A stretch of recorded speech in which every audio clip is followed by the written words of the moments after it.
मुंबई के मीरा रोड में जो हुआ उसने सबको हैरान कर दिया है।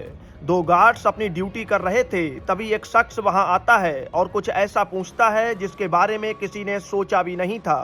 वह पूछता है कि तुम्हारा धर्म क्या है, क्या तुम्हें कलमा याद है और क्या तुम इसे पढ़ सकते हो। जैसे ही उन गार्ड्स ने मना किया, उस आदमी ने अचानक चाकू निकाला और उन पर हमला कर दिया। इस पूरी वारदात ने इलाके में हड़कंप मचा दिया है और अब इसमें आतंकी कनेक्शन की बात सामने आ रही है। इसीलिए इस केस की जांच अब महाराष्ट्र एटीएस यानी एंटी टेररिज्म स्क्वाड को दे दी गई है। पुलिस का कहना है कि आरोपी का नाम जुबैर अंसारी है और वह कोई अनपढ़ आदमी नहीं बल्कि साइंस से ग्रेजुएट है। जुबैर अमेरिका में भी रह चुका है और वहां से लौटने के बाद मीरा रोड में अकेले रहता था। वह बच्चों को ऑनलाइन केमिस्ट्री पढ़ाने का काम करता था, लेकिन जांच में जो बातें सामने आई हैं वो डराने वाली हैं। जुबैर के घर से कुछ ऐसे नोट मिले हैं जिनमें आईएसआईएस और जिहाद जैसी बातें लिखी हैं। उन पर्चों पर लिखा था कि लोन वुल्फ हमला होगा और अब असली जंग शुरू होगी। इसमें गाजा का भी जिक्र किया गया है। जांच एजेंसियों को लग रहा है कि जुबैर अकेले ही किसी बड़ी वारदात को अंजाम देने की फिराक में था, जिसे लोन वुल्फ हमला कहा जाता है।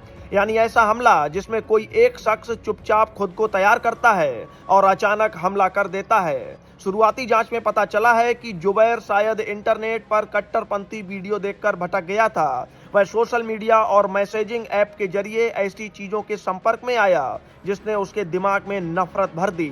नौकरी न मिलना और अकेले रहना भी इसकी वजह मानी जा रही है। घटना वाले दिन जुबैर पहले गार्ड्स के पास गया और मस्जिद का रास्ता पूछा, फिर वहां से चला गया और दोबारा वापस आकर धर्म वाली बात शुरू कर दी। जब गार्ड्स ने उसकी बात नहीं मानी तो उसने उन पर जानलेवा हमला कर दिया। गनीमत यह रही कि पुलिस ने उसे पकड़ लिया। अब एटीएस जुबैर के मोबाइल डेटा और उसकी सर्च हिस्ट्री को खंगाल रही है ताकि ये पता चल सके कि क्या उसके पीछे कोई बड़ा गिरोह काम कर रहा है या वह वाकई में अकेला ही ये सब कर रहा था। एक्सपर्ट का मानना है कि ये मामला सिर्फ एक मारपीट की घटना नहीं है, बल्कि ये दिखाता है कि कैसे इंटरनेट के जरिए किसी पढ़े लिखे इंसान को भी गुमराह किया जा सकता है।